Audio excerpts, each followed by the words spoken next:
नमस्कार, मीडिया में आपका स्वागत है। आज भारतीय जनता पार्टी के दिल्ली प्रदेश अध्यक्ष वीरेंद्र सचदेवा जी ने आम आदमी पार्टी के शिक्षा मंत्री आतिशी के बीजेपी पर आरोप लगाने के बाद एक प्रेस कॉन्फ्रेंस बुलाई और प्रेस कॉन्फ्रेंस के माध्यम से अपनी बीजेपी की उपलब्धियों के बारे में सबको अवगत कराया। दिल्ली पुलिस, दिल्ली सरकार की पेंशन संबंधी देनदारियां और केंद्र द्वारा दी गई योजना के तहत 2024-2025 में लगभग 20,000 करोड़ रुपए की राशि आवंटित की गई।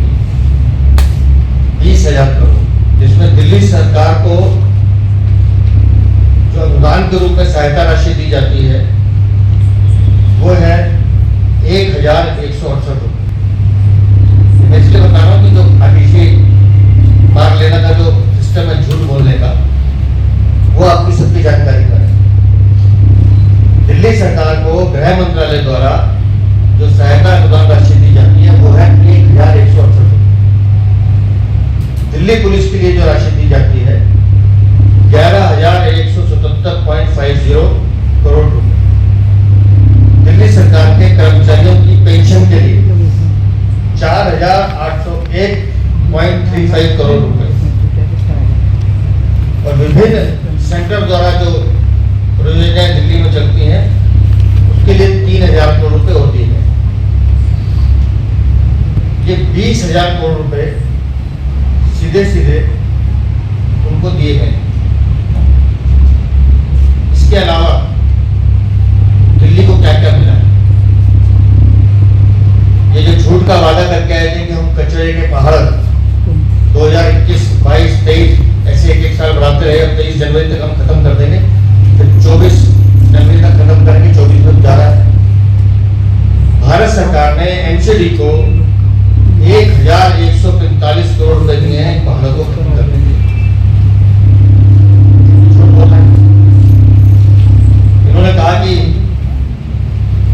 केंद्र सरकार ने हमारा हेल्थ बजट जो है दिल्ली का वो घटा दिया है, स्वास्थ्य बजट घटा दिया है।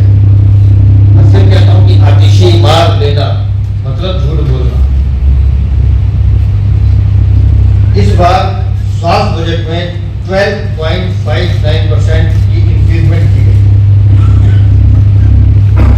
पिछले वर्ष ये बजट 80,517 करोड़ रुपए था, तो इस बार 90,658 करोड़ रुपए कर दिया गया है। और ऐसे एक नहीं कई उदाहरण है हमारे पास। दिल्ली मेट्रो रोज लगभग 63 लाख लोग दिल्ली के उसमें ट्रैवल करते हैं, 63 लाख।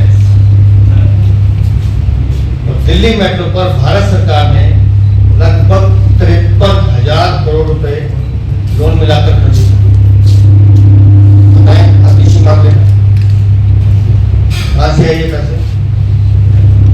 और अगर ये 63 लाख लोग जो ट्रेवल कर रहे हैं तो आप समझिए कि दिल्ली पे कितना ट्रैफिक का बोझ कम किया जाता है। जिस डीटीसी की बात करते हैं उसमें मात्र 25 लाख लोग ट्रैवल करते हैं। अभी रोड और हाईवेज की बात करें, कहते दिल्ली को कुछ नहीं मिला। दिल्ली को जाम से मुक्त करने के लिए लगभग 30,000 करोड़ रुपए के प्रोजेक्ट दिल्ली में शुरू किए गए। सुप्रीम कोर्ट से मथुरा रोड वाला पूरा काम चल रहा है, वो भी कुछ ही दिनों में शुरू हो जाएगा। प्रगति में टनल हमने देखा, हाईवेज देखे, द्वारका एक्सप्रेस वे देखा।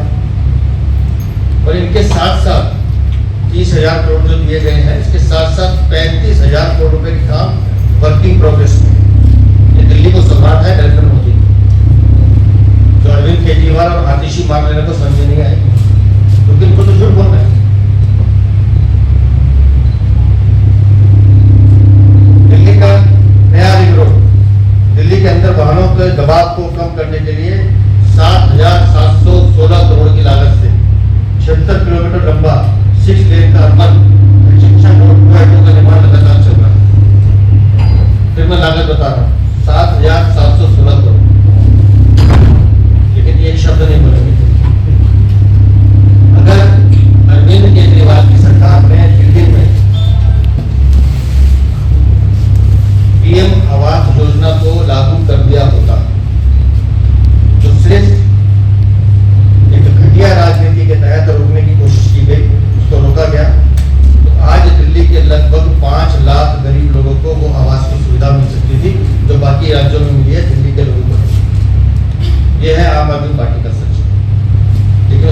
से नहीं बोलेंगे। आयुष्मान योजना, देश के हर राज्य में वो आयुष्मान योजना लागू है, लेकिन दिल्ली में क्योंकि लागू नहीं है, तो दिल्ली के कितने गरीब लोगों को लगातार फ्री इलाज की सुविधा मिल सकती थी, जो अरविंद केजरीवाल और आतिश कुमार नैना की सरकार में होती। उस पर नहीं बोलेंगे। नोएडा के जेवर एयरपोर्ट से आईजी एयरपोर्ट की कनेक्टिविटी के लिए 32 किलोमीटर का 6 लेन का निर्माण का काम चल रहा है। उसका फायदा किसको मिलेगा? दिल्ली की जनता को मिलेगा, और उसकी लागत जो है वो है 2,900 करोड़। कहां से आएगा? केंद्र सरकार से। क्या कंट्रीब्यूशन अरविंद केजरीवाल का? दिल्ली को कुछ नहीं मिला। झूठ बोलना, बार बार बोलना, लगातार बोलना। दिल्ली से देहरादून तक 212 किलोमीटर के 6 लेन का काम चल रहा है। लागत 12,000 करोड़ रुपए। बताएं अरविंद केजरीवाल कि आपने दिल्ली के लिए क्या किया? दिल्ली से मुंबई तक 1382 किलोमीटर का एक्सप्रेसवे, जिसका कुछ पार्ट चालू भी हो चुका है, 1 लाख करोड़ की लागत से बना। 1 लाख करोड़।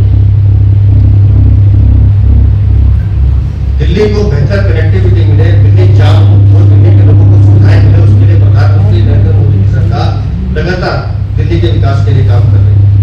लेकिन दिल्ली को लूटने का काम, दिल्ली को लूटने का काम, दिल्ली को चलने का काम वो अरविंद केजरीवाल की सरकार करती है। और फिर लगातार अरे आपको तो एहसानमंद होना चाहिए था, वित्त मंत्री होने के नाते आतिश कुमार नैना, आपको बताना चाहिए था कि हाँ, केंद्र सरकार ने हमें इतनी चीजें दी है। लेकिन झूठ बोलना, लगातार बोलना, जो उनके स्वभाव में। दिल्ली से वैष्णो देवी कटरा लगभग 669 किलोमीटर का एक्सप्रेसवे का निर्माण दिल्ली हरियाणा के बीच लगातार कम तेजी से चल रहा है। लागत 40,000 करोड़। उसके बारे में नहीं बोलेंगे।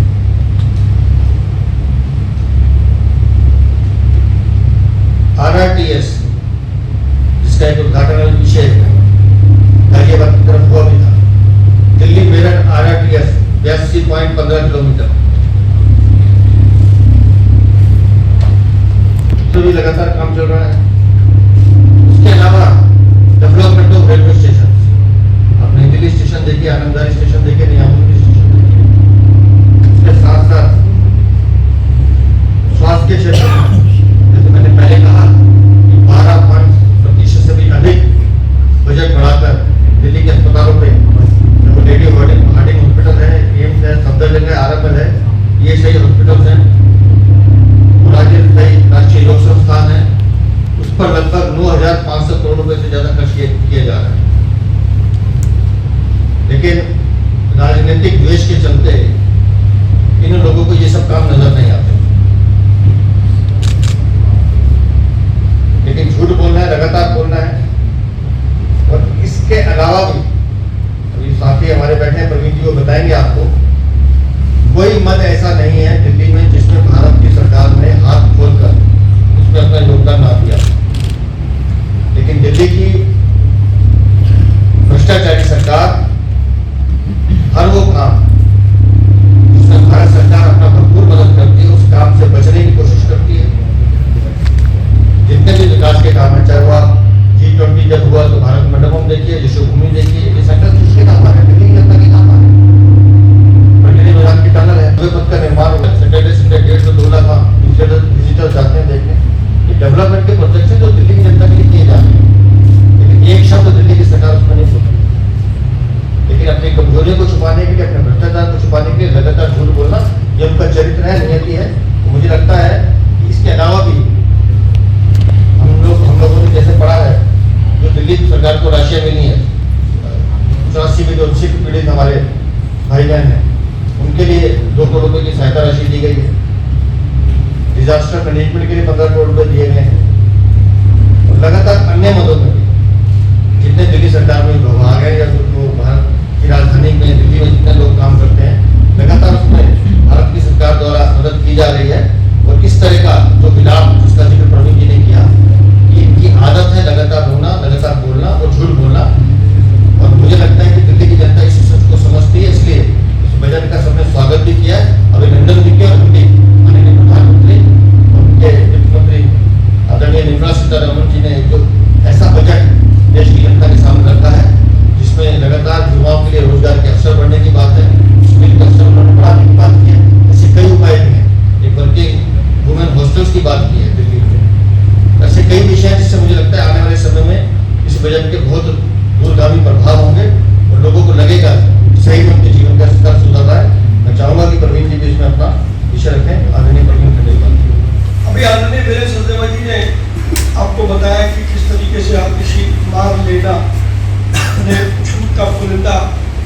लगातार बोलने की कसम खा रही है।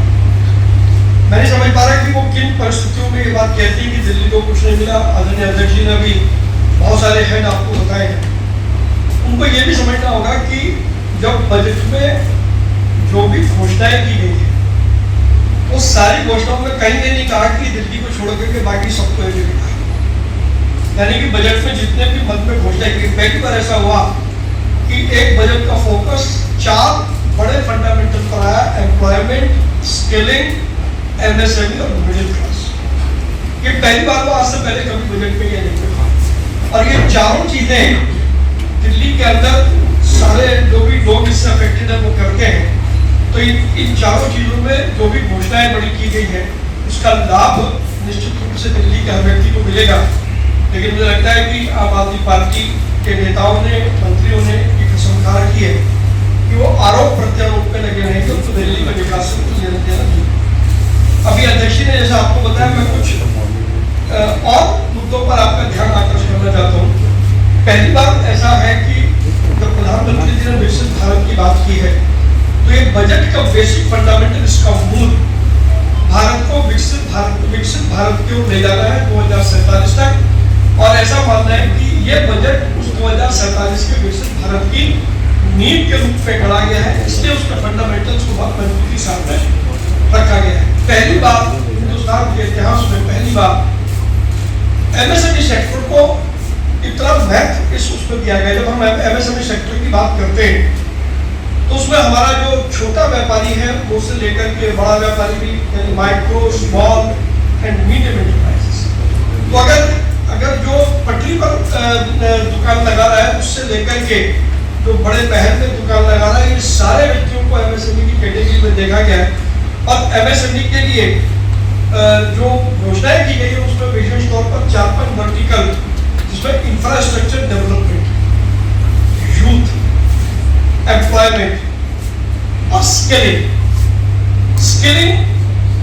इस पूरे बजट का एक बड़ा महत्वपूर्ण प्रावधान है, जिसमें स्किलिंग के माध्यम से जिस युवा में जितनी शक्ति है, उसकी कल्पना है, उसको साकार करने का काम ये बजट के प्रावधान करेगा। दिल्ली के लोग भी इस बजट का उसी प्रकार से लाभ उठा सकेंगे जिस प्रकार से बाकी राज्यों के लोग लाभ उठा रहे हैं। लंबे समय से उठा रहे थे। 2015 में मुद्रा योजना आई, उसके बाद में लगभग 20 लाख करोड़ रुपए से ज्यादा का लोन छोटे व्यापारियों को मिल चुका है। और उसकी लोकप्रियता को देखते हुए 10 लाख की जो उसकी राशि मैक्सिमम थी, उसको बढ़ा करके 20 लाख रुपए कर दिया गया। ये बहुत बड़ा एक लाभ हमारे एमएसएमई सेक्टर को और छोटे व्यापारियों को मिलेगा।